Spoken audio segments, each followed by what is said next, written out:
Hello, everybody. My name is John, and welcome to Written in Blood. And today I'm going to take a cue from Brad Proctor. He's got his own YouTube channel. Check it out. It's awesome. But anyway, he did a video a little while ago, or a few days or so ago, about the 5 books that got him into reading. Okay, so I'm going to do the same thing, except mine is going to be the books that, because I've always been into reading, but I've had slumps over the years. So I'm going to feature the books that first got me into reading, and then I'm going to feature the ones that got me back into reading, so to speak.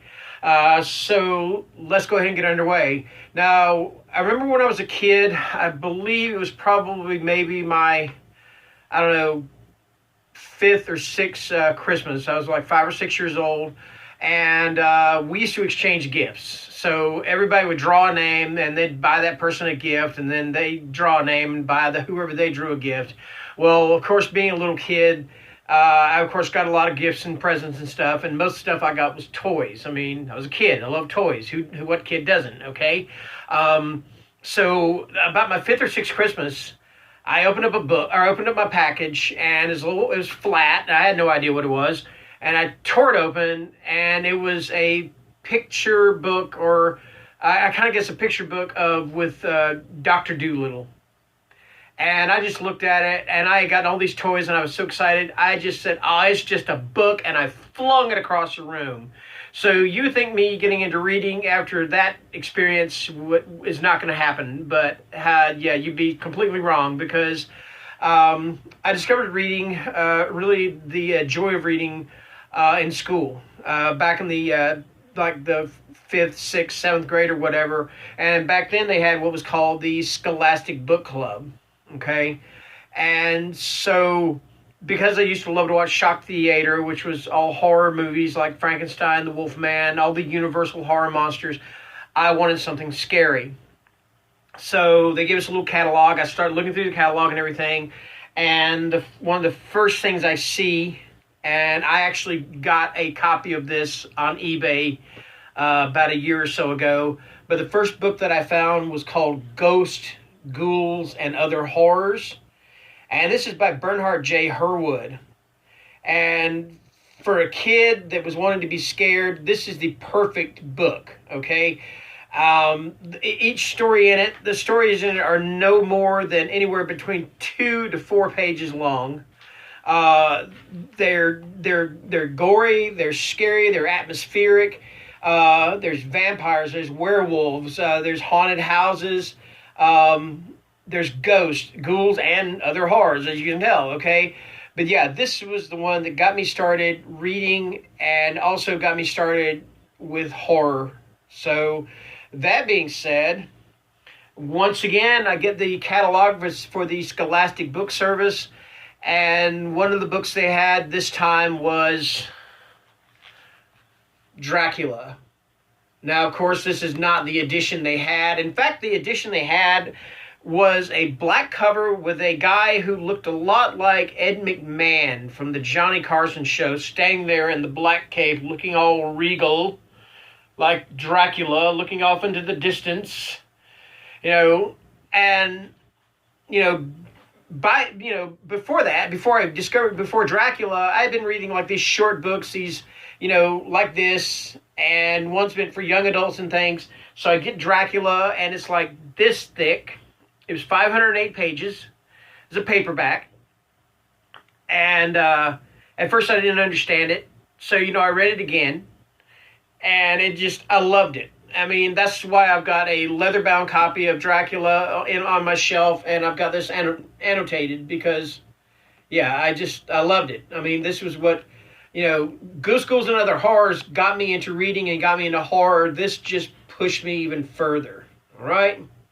Okay, so, I was reading a lot, but then, like always, I go into a slump. And sometimes those slumps last me just a couple of months. Sometimes they actually have lasted me even longer than that. So I guess you would say the book that kind of got me back into reading, I've been reading, like I said, as a kid and everything. Well, I went into the Air Force. I kind of got out of reading, kind of just strayed away from it. And then one day I'm in the bookstore. I don't even remember what bookstore it is. It was a bookstore in, I believe, Illinois, because I was at Chanute Air Force Base. And so on the shelf is Christine. And I had never read any Stephen King. I'd heard a lot about him. I'd never read anything. I'd seen Carrie. I saw The Shining, but I'd never read any books of his. Okay, so I find Christine, and I read the synopsis of it about a kid that's bullied. Well, I was kind of bullied in school when I was a kid because I was kind of small. This kid discovers this car, or he buys this car, this junker of a car, a 58 Plymouth Fury. He restores the car, but then, of course, you pretty much find out that the car has a life of its own. And with this, I not only got back into reading, but I also discovered that when it came to horror, I like gore. I mean, I do. Don't get me wrong, I love all kinds of horror, but I love gore, okay? And this has some pretty gory scenes. There's this one kid in the book, his name's Moochie Welch, and the car runs over him. And if you ever saw the John Carpenter movie, yeah, what happens to him in the movie is nothing compared to what happens to him in the book. I mean, this car runs over him, backs up, runs over him again, and it keeps doing it. If you ever saw the episode of The Walking Dead where Negan, and spoiler alert if you haven't watched The Walking Dead, but if you ever saw The Walking Dead where Negan kills Glenn, and they show Glenn's head, and it's nothing but mush, it's nothing but looks like hamburger meat with an eyeball. Okay, that's pretty much what Moochie Welch's entire body looked like after this car got done with him, after Christine gets done with him. So, that was the first thing that got me back into reading, was Christine, and my discovery that I love gore. All right, so there we go. Okay, so then next up, and again, I went on for a while reading and stuff. I was reading all different kinds of authors, and I loved the books that I read. I loved, but I don't know. I wasn't completely in love with the joy of reading during this time period. It was from the time after I got out of the Air Force, and just really didn't know what I was doing with myself. Okay, and so I was reading a lot of authors, and one day I decided to pick up this book called Ghoul. And who is it? It was Alice Cooper, I think. Where does he put it? No, it was Robert Bloch. He has a blurb on here that says, "Ghoul almost finished me. Total wipeout." That is what Ghoul did for me. This is Michael Slade. Now, Michael Slade is, right now, is a pen name for Jay Clark, and he writes books with his daughter, Rebecca. He hasn't written in a long time, though. I don't know what's going on with that. But back then, it was Jay Clark and two other guys. They were all lawyers. Now, they are lawyers who specialize. Jay Clark is a lawyer in Canada, and he specializes in cases involving the criminally insane. Okay, or he did. I'm not sure if he's still practicing law or not. Last I heard, he was like the what do you call it? Like a literary professor in a college in Canada, or university in Canada. But anyway, this is pretty much their love letter to H.P. Lovecraft. This book is it's a police procedural. It's horror. It's psychological horror. It's gory. I mean, it's everything that you could want in a book, okay? I'll give you a little bit of synopsis for it. I'll read that. Spectre-like and sinewy, dressed in a gray cape and top hat, with a bone-white face and madman's eyes, the ghoul crawls from the London sewers to kill, bloodily, perversely, inexplicably. In a London pub, Jack Ohm watches the Saturday night crowd of gay patrons enter a steam bath. Once his grisly work is done, he sends flowers to Scotland Yard. Detective Chief Superintendent Hilary Rand is already investigating 7 murders by a psychotic butcher the press has dubbed the vampire killer when these 2 new crimes land on her desk. Her career is already on the line, and if she doesn't get results soon, it will be over. In Vancouver, the horror rock group Ghoul cavort on stage, their act a bizarre and violent front. But for what? Drugs? snuff films, dirty money, contract killings. Inspector Zink Chandler of the Royal Canadian Mounted Police thinks he knows and is prepared to throw away the rule book to find out. Is there a connection, between London's orgy of killing and Vancouver's underworld sleaze? The answer could lie in the dark obsessions and twisted fantasies of an old Rhode Island family whose tainted past will not lie quiet in its grave. This book, I have read this book so many times. I had to have a hardcover copy of this book. There was no way I could go without it. All right. Ghoul. The thing that I love about Michael Slade's books is this: he is so meticulous in his research about what he is writing about.